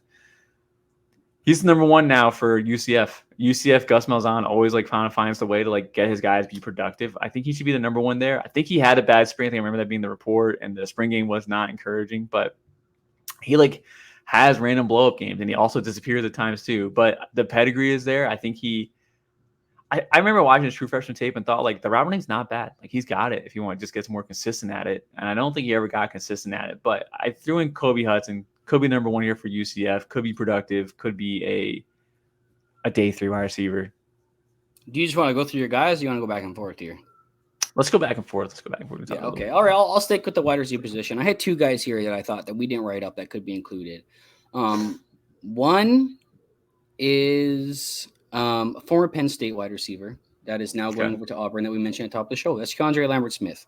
And I don't know if he ever has the ability to reach like higher levels of like tier 3, tier 2, tier 1, but I think he's a draftable player because he's somebody who has elite athleticism. Like his 3-cone as a recruit was like, I think it would have been like top 5 all time since like 2008 in the combine, if I'm not mistaken, when I actually looked into the numbers. Now, don't quote me on that. I know it's somewhere in that area, though. When I did the research, I remember that. But as far as I look back, he was like a top 5 number in his 3-cone that he has. So very quick feet, and he's got speed. And that's how Penn State kind of used him as like this big play, big efficiency guy. And he just he never caught on. He never expanded past that role. Drew Aller also had his downfalls as well. And now he's going over to Auburn, going over to a room that doesn't really have an established wide receiver one. I don't think that he necessarily is going to be the wide receiver one, but I think he's a guy who can at least get on the field. And with his athleticism and his pedigree and how he's going to test, I think he could be a guy that at least gets drafted. Maybe even like a Parker Washington, who we liked, but ended up being like a 5th or whatever round pick. And we'll see if he can actually make an impact at the next level. And the other guy is Monterey Baldwin, who I just think at the end of the day is you just talk about speed. And I just think Monterey Baldwin has that. He's dealt with injury issues as well. He hasn't really been able to stay healthy on the field, but NFL loves speed. He's a guy who's excelled as a vertical threat on those deeper dig routes, on those deeper post routes. Definitely more of like a vertical type player who you can, manufacture some touches to. But I think he's a guy that could have possibly been written up for this guy as well. I tried my hardest not to write misfits for this question, by the way, because I didn't do it this year. I think that's the right way to do it. Yeah. I was throwing in all my misfits for this Devy guy. Austin was always encouraging me. I don't know if he did that as like my boss or as my friend. I think it was more of his boss. Like he's just like, I need to encourage my employees to be creative. Yeah. But yeah, probably. But I started an article series because I usually find I go ahead and I research real deep, trying to find these like deep breakout guys. And like I look at him, I'm like, is there a chance he's like a guy? Like 5%, and it's not really enough for me to like really warrant putting the Devy guide. I have in the past. This year I made an article series. I called it Add Him to the Queue. This is like really just late round targets. But man, I really wanted to write Hudson Clement from West Virginia. We're talking about. Yep. Yeah, it's like we're going to talk about like Garrett Green's potential miss, which Austin mentioned on his show. Like his number 1 next year might be Hudson Clement, who was a walk-on player, number 1 player in West Virginia, didn't get offered, so he walked on. And I think he was really efficient for a handful of games there, but like there's no one else there to be the wide receiver 1. And then again, talked about these like mid-level Power 5 teams. So Hudson Clement was like a guy I thought could be there, but more of a CFF play probably. Running back. Did you want to start off or should I start off? I could go to this one. I do feel like a little bit, it's not necessarily a cop-out because it is actually something that we've talked about, that I've talked to you about, that I've even talked about in our Devy chat. Aaron Wilcox, a new member of our Devy team, actually contributed to the Devy guide as well. Big fan of his as well, and had a really nice spring game. And that's Florida running back Jaden Baugh, but he's a freshman. But he looked really good. A little bit of like the way I said it before was like if you took Clyde Edwards-Helaire and you took CJ Anderson and they had a baby, you'd get Jaden Baugh, which is kind of like a little bit of a bowling ball who's a little bit shifty, who can pass catch as well and does a little bit of agility, but he's like 230 pounds and he's like a little bit of a bowling ball. Like another bowling ball. Yeah, another bowling ball, but a little bit more versatile one, a little more like the CAH style, a little bit with how he can move and how the things he can do. But I think you have to draw a line with freshmen somewhere, or else it becomes every freshman has an opportunity to make an impact. You know what I mean? So it's like you have to draw the line somewhere, or we're going to be writing up every obscure freshman who could potentially be the running back 2 for their team. So I had to draw a line somewhere, but he's someone that I really thought of that I could have written up because everybody else is writing up their favorite freshman guy. I was just like, I'm just going to peel back. I'll let you guys have your moment. everyone agrees this freshman running back class is not good, but then everyone has a different like top 5. And I think we got to like, I can't remember how many we wrote, but like the list got to like 15 running backs for freshmen. I was like, we got like, guys, we cannot keep writing. Like, it's just not. Yeah. We know most of these guys are gonna be zeros. We won't like half these guys won't come back to the guy next year. So I guess that caused you practiced some pretty good self-restraint on that one. So did it for the team. I did for the team player. I wrote down Chez Malusi here. A Wisconsin RB1. Wisconsin RBs are always getting drafted. Joking with Corey, I think it's funny that the potential most important running back out of like Wisconsin last 3 years might be Isaac Garendo. So like I think that's hilarious. And that's Devy. That's fancy football for you.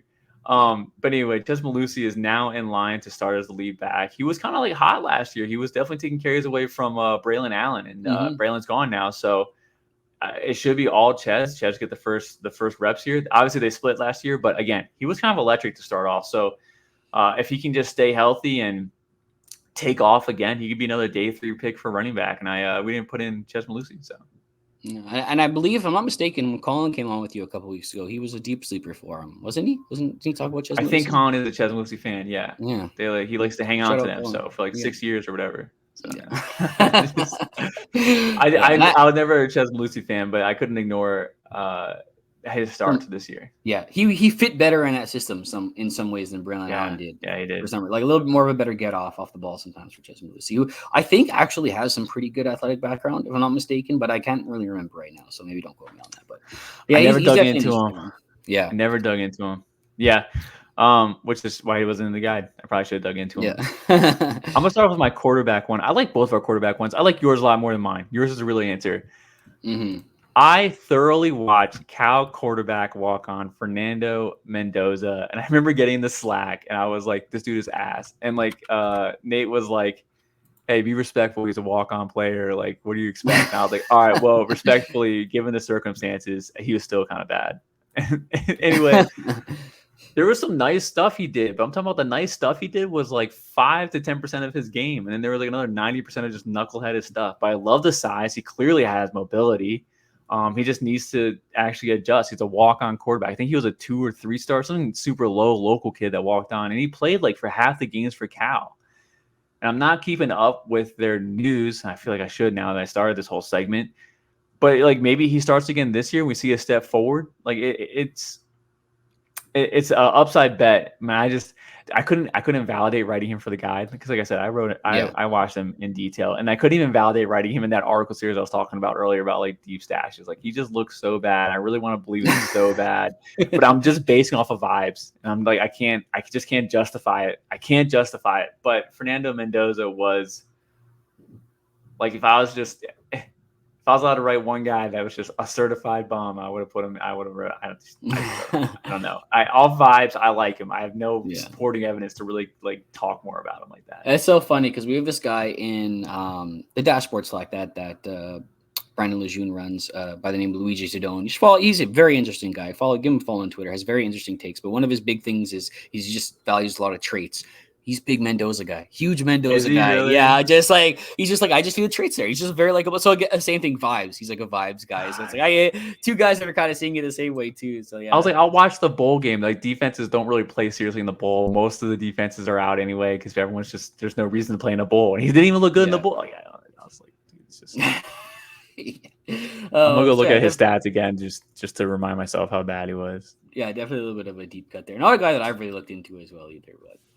Did he start all season last year? No, they were trying. Weren't they trying? No, Sam Jackson was. They had like a rotation, and he took over in week 6. They had a rotation of him and Ben. Is it Ben Finley? It was one of the Finleys. TJ Finley. It was Finley. It was Ben, I think. Yeah, he was terrible, and Jackson got hurt, but Jackson was also not good either. And then Mendoza took over. I think they won a couple games in them, but like 3 or 4 games over 200 yards. It's just bad, dude. It's bad. Yeah.